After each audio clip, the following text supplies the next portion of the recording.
नमस्कार विद्यार्थी मित्रांनो, आज आपण 1.1 वॉक अ लिटल स्लोअर या नवीच्या पोएमचे नवी इंग्लिश विषयाच्या पोएमचे इंग्लिश वर्कशॉप बघणार आहोत.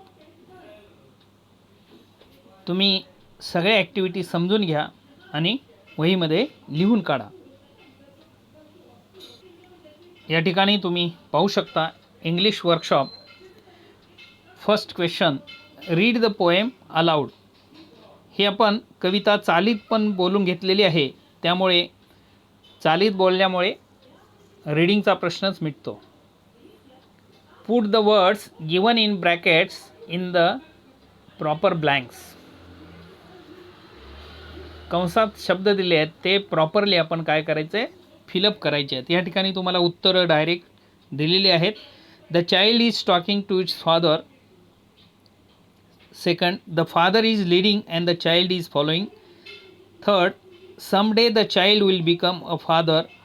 And D, the child does not wish to fall while following its father.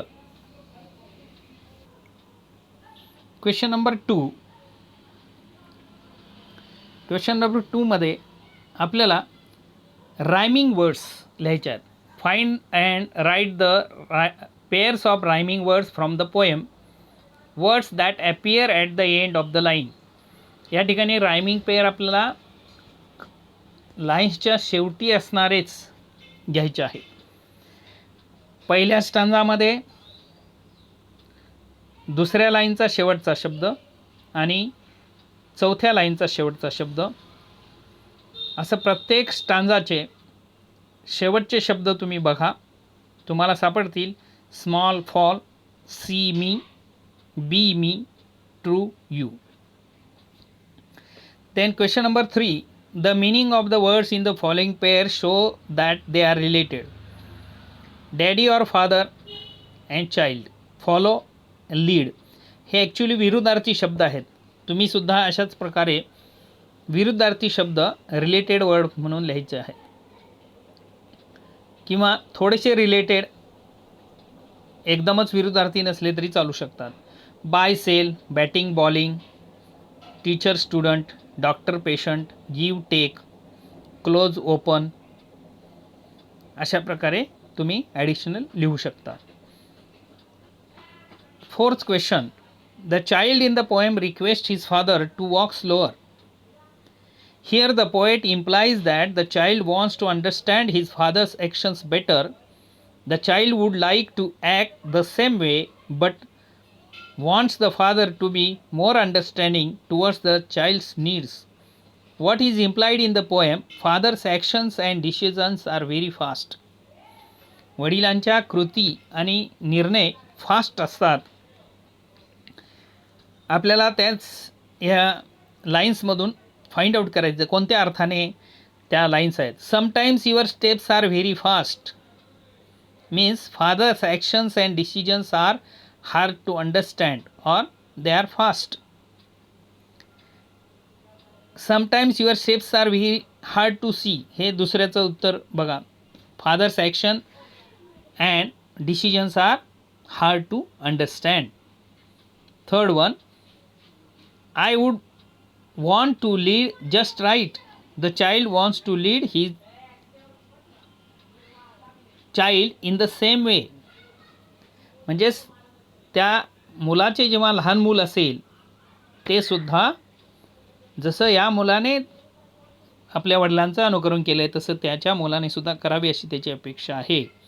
And know that I was true. The child wants to certain that he has given proper guidance to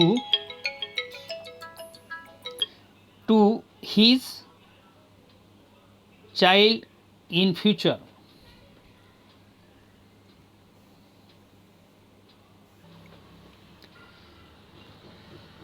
Using your own ideas, frame 3 sentences that show continuous action.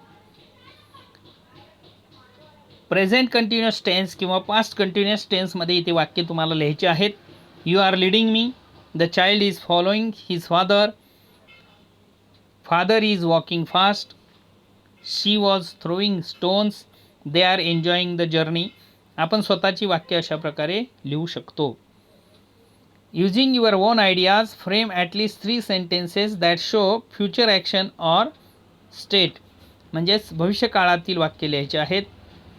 Who will want to follow me when I am all grown up. The child will follow his father. She will join the webinar. Father will walk fast. The child will fall while walking fast. Discuss the following and write the summary of your decision in the form of bullet points. Bullet points म्हणजेच number न देता आपण काय करायचे आहेत, खालील गोष्टीवर discuss करून त्याचे पॉईंट्स लिहायचे आहेत. How are certain ideas customs knowledge passed on from one generation to the next. Next झाले ते नेक्स्ट पाहिजे, NEXT, not NEST. Children observe and follow parents and elders. मुलं आपल्या पालकांचे आणि वडीलधाऱ्यांचे अनुकरण करतात. Children learn customs through festivals and events. मुले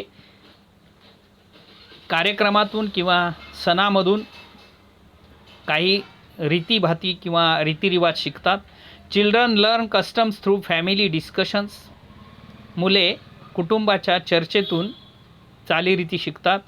दे learn custom via history books, history T V serials, movies, news, ETC. म्हणजेच मास मीडिया ज्या आहेत, आपल्या TV आहे किंवा मूवीज आहेत, न्यूज आहेत आणि बुक्स, याच्यातून मुले काय करतात, रीतिरिवाज शिकतात. Next, is it necessary for children to follow the steps of their forefathers? If yes, why? Why is it sometimes necessary to change the old days? Yes, it is necessary to follow children to follow the footsteps of their forefathers because it is useful for children. आपल्या पूर्वजांच्या पावलावर पाऊल ठेवून चालणे हे मुलांच्यासाठी निश्चितच चांगले असते, गरजेचे असते. It is useful for economical development. आर्थिक विकासासाठी ते उपयोगी पडते. The guidance of forefathers is useful to new generation. आपल्या पूर्वजांचा चे मार्गदर्शन जे आहे ते नवीन जनरेशनला, नव्या पिढीला उपयोगी आहे. Experience of our parent is the most important thing. आणि आपल्या आईवडिलांचा एक्सपिरियन्स खूप महत्त्वाचा असतो. 8th question. Do you have a role model? What qualities do you appreciate in your role model? तुमचे कोण आदर्श आहेत का? आणि तुमचा जे व्यक्ती आदर्श आहे त्यांच्या काय क्वालिटीज आहेत? या ठिकाणी APJ अब्दुल कलाम यांचं रोल मॉडेल म्हणून उत्तर दिलेलं आहे. Yes, I have a role model. My role model is Dr. APJ Abdul Kalam. He was the man of the best qualities. He was devoted person. His punctuality impresses me very deeply.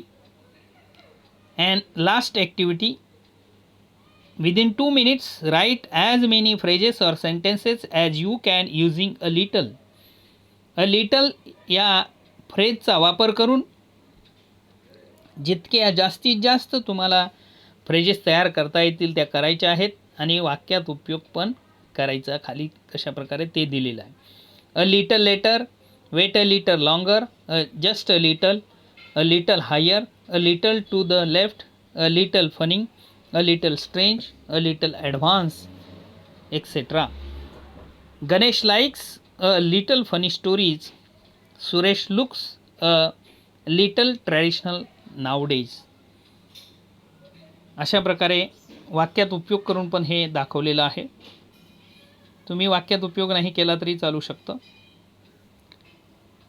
Thank you very much.